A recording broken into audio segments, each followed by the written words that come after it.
বাঁচার জন্য তাকে চেষ্টা করতে হবে। কি করবে? আর তো জায়গা নেই। একটা জিনিস এটা পরিষ্কার, তৃণমূলের যারা আছে বা নেত্রী মমতা ব্যানার্জি, যে রাহুল গান্ধী ছাড়া, সোনিয়া গান্ধী ছাড়া, কংগ্রেস ছাড়া তার কোনো গত্যন্তর নেই। ওই একটা ফিয়ার সাইকোসিস তৈরি করাচ্ছে, এই তাই ওই, কিন্তু কাজের কাজ কি হচ্ছে?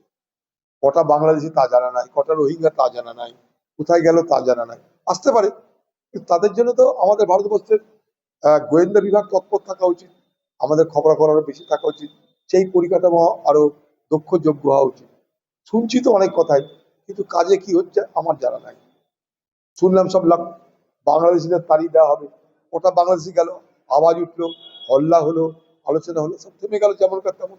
আর কোনো আলোচনা শুনছে? স্কুলে যদি কেউ ভর্তি না হয়, তা শিক্ষক কি করবে? শিক্ষক তো তার যোগ্যতা প্রমাণের মধ্যে দিয়ে চাকরি পেয়েছে। শিক্ষকের কি দায়িত্ব স্কুলে বাচ্চা ধরে নিয়ে আসা? তাহলে বলে দাও, শিক্ষক তখন তুমি চাকরি পাবে যখন তুমি সেই স্কুলে বাচ্চা ধরে নিয়ে আসতে পারবে, ছাত্র বা ছাত্রী ধরে নিয়ে আসতে পারবে। এটা তো সরকারের ব্যর্থতা। শিক্ষককে তাড়িয়ে দিলাম, তাহলে কি স্কুলে পড়াশোনা বেশি হবে? না, সরকার তো নিজের খরচ কমাবে। একটা খুব স্বৈরাচারী মানসিকতা প্রকাশ পাচ্ছে কি, যা খুশি করো, পরোয়া করি না, কারণ আমাদের হাতে সরকার আছে, আমাদের অন্য দল ভাঙিয়ে সরকার পরিচালনা করার ক্ষমতা আছে, আমরা যা খুশি তাই করতে পারি। অতএব এখানে প্রতিবাদ, প্রতিরোধ, এগুলোর কোনো মূল্য নেই, এগুলো মূল্য নেই। একবার তো আলোচনা করতে যেতেই পারতো। এখন ব্যাপার হচ্ছে যে সবকিছু নির্ভর করে ভোট ব্যাংকের উপরে। যখন কিষাণ আন্দোলন হয়েছিল তখন বারবার করে যেতে হয়েছিল, কারণ ভোটের ব্যাপার ছিল। সোনাম ওয়াংচুক একটা লাদাখের লোক, সে আর কি করবে, তাই তাকে পাত্তা দিচ্ছে না। খুব দুর্ভাগ্য এটা আমাদের দেশে। তো মন্ত্রীরা বহুরূপী মন্ত্রী, খুব ভালো। বহুদিন আগে রাজা রাজারা এগুলো করতো, বহুদিন আগে চাণক্যর আমলে রাজাদা এসব করতো, শাসকরা নগরের খবর নিতে যেতে এইভাবে।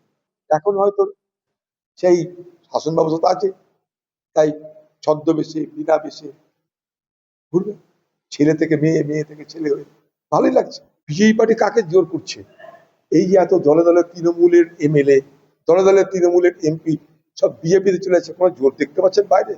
কোথাও যেতে হবে না, সব স্কুল, সব মণ্ডপের লোকরা চেঁচিয়ে আসবে আপনাদের কাছে।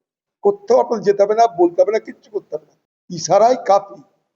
ওখান থেকে সিলেক্ট হবে কে উদ্বোধন করবে না করবে, আমরা সব জানি।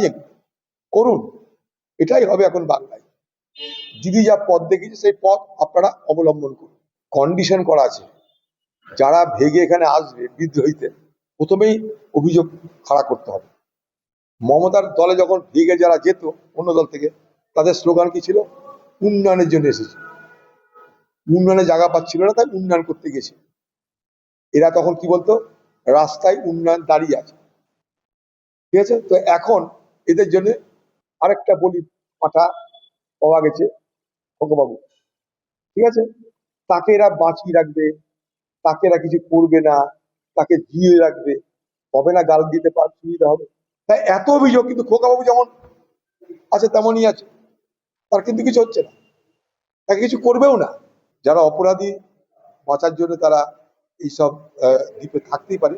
এখন ভারত সরকারকে দেখতে হবে, ডবল ইঞ্জিন যেহেতু সরকার, তো এক ইঞ্জিন যখন খবর পেলো, আরেক ইঞ্জিনও খবর পেয়ে গেছে, তাদেরকে দেখতে হবে সেই সব দ্বীপে যারা আশ্রয় নিচ্ছে তাদেরকে নিয়ে আসা, এক্সট্রা ডাইট করা, ফিরিয়ে নিয়ে আসা।